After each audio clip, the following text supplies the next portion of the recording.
10월 첫째 주 다나와 알짜 뉴스입니다. 정부의 통신요금 20% 인하 방침에 따라 국내 이동통신 3사는 각기 다른 요금 인하 정책을 발표했습니다. 가입비부터 시작해 데이터 요금제 등 그 영역도 다양해 겉보기에는 마치 사용료가 크게 낮춰질 것처럼 비춰집니다. 소비자들이 과연 실질적인 요금 인하 혜택을 받을 수 있을까요? 자세한 소식 이진 기자가 전합니다. 휴대폰 사용료 인하를 이야기할 때 많은 사람들이 매달 꾸준히 지불해야 하는 기본료 인하나 폐지를 우선 떠올리게 됩니다. 하지만 이번 이통사들의 정책에는 기본료 이야기가 빠졌습니다. 대신 SKT는 10초당 과금되던 방식을 초당 과금 체제로 전환한다고 밝혔습니다. 그렇지만 1초 이용하고 10초 요금을 내왔던 것 자체가 부당한 것이기 때문에 초당 과금 체제는 더 빨리 시행되어야만 하는 사안이었을 뿐 요금 인하 정책 때문에 시행하게 되었다고는 보기 어렵습니다. SKT와 KT는 가입비를 낮추기로 결정했습니다. SKT는 기존 55,000원에서 39,600원으로 KT는 30,000원에서 24,000원으로 낮췄습니다. 하지만 소비자 단체들과 진보신당 등은 이미 시설 투자비를 모두 회수했는데 여전히 가입비를 받는 것은 부당하다는 입장입니다. 즉, 실질적인 요금 인하 정책과는 무관한 부분이라는 것입니다. KT는 인터넷 전화 가입자가 대거 증가하자 기존 유선 통화 시장의 축소 및 수익성 악화를 우려해 시내외 통화료를 일원화하겠다는 발표를 했지만 조금이나마 유선 전화의 생명력을 연장하기 위한 수단밖에 되지 않아 보입니다. 하지만 3분당 과금 체제를 선택하고 있기 때문에 10초 사용에도 3분의 비용을 지불해야만 한다는 점은 아쉬움이 남습니다. 장기 가입자 할인은 24개월 이상 가입 고객이 12개월에서 24개월로 다시 약정을 할 경우에만 혜택을 받을 수 있습니다. 하나의 단말기를 최소 3년 이상 사용해야만 한다는 것인데요. 과연 얼마나 많은 사용자들이 혜택을 볼 수 있을지 미지수입니다. 일단 발표된 정책이고 시행될 것이기 때문에 소비자들은 이통사나 정부의 정책을 비난만 하고 있을 수는 없습니다. 물론 처음 시행될 때부터 완벽한 제도라면 좋겠으나 이통사도 수익을 내기 위한 집단이기 때문에 한순간에 절대적 양보를 하라고만 할 수는 없습니다. 기본료나 가입비 문제가 이번에는 포함되지 않았지만 이제 한 걸음 뗀 만큼 다음 조치가 기대됩니다. 다나와 이진입니다.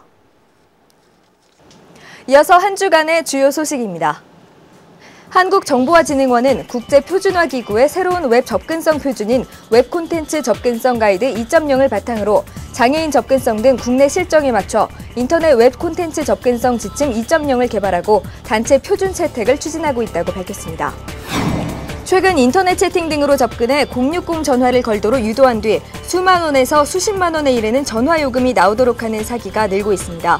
방송통신위원회는 이와 관련한 민원이 요즘 늘고 있다며 채팅 중 전화 요구 등에 세심한 주의를 기울일 것을 당부했습니다. 삼성전자와 LG디스플레이 등 관련 업계가 기존 백라이트 유닛 협력사 외에 추가 공급사를 물색하고 있습니다. 최근 LED 백라이트 유닛을 사용한 LCD TV 시장이 성장하며 국내 LCD 모듈 공급사 구도에 변화가 일고 있는 모습입니다. 마이크로소프트의 제품으로 추정되는 쿼트 키보드를 장착한 스마트폰 2종류가 공개됐습니다. 이는 MS의 스마트폰 개발 계획의 일환이라고 IT 전문 블로그 기즈모도는 전했습니다. 한편 MS의 태블릿으로 보이는 동영상이 공개돼 네티즌들의 관심을 모으고 있습니다. SK텔레콤과 KT 등 5대 통신사의 미환급금이 약 120억 원에 달하는 것으로 나타났습니다. 한 관계자는 몇 해 전 대대적인 공지로 요금을 환급했으나 아직 수억 원대의 금액이 남아있다며 번호이동 등 통신사 해지 후 과오납한 사용료를 반드시 찾아가고 통신사는 이를 적극 홍보할 것을 당부했습니다. 일본 게임 업체 캡콤은 스트리트파이터4 최신작인 슈퍼 스트리트파이터4에 최초의 한국인 캐릭터 주리를 등장시킨다고 밝혔습니다. 주리는 태권도를 사용하는 여성 캐릭터입니다. 슈퍼 스트리트파이터4는 오는 2010년 봄 출시될 예정입니다.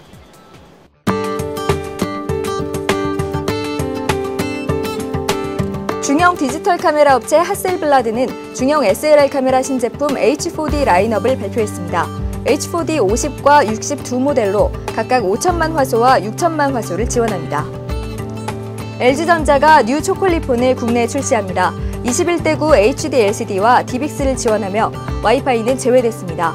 3.5파이 이어셋 연결 포트를 삭제한 대신 별도의 이어폰 젠더를 추가로 제공합니다. 시게이트 테크놀로지는 데스크탑용 3.5인치 하드드라이브인 바라쿠다 XT를 출시합니다. 속도는 7200rpm, 용량은 2TB이며 차세대 SATA 인터페이스를 채택해 전송 속도는 초당 6GB입니다.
즐거운 민족 대명절 한가위입니다. 바쁜 일상 속 잠시나마 시간 내어 가족을 찾아가는 때인데요.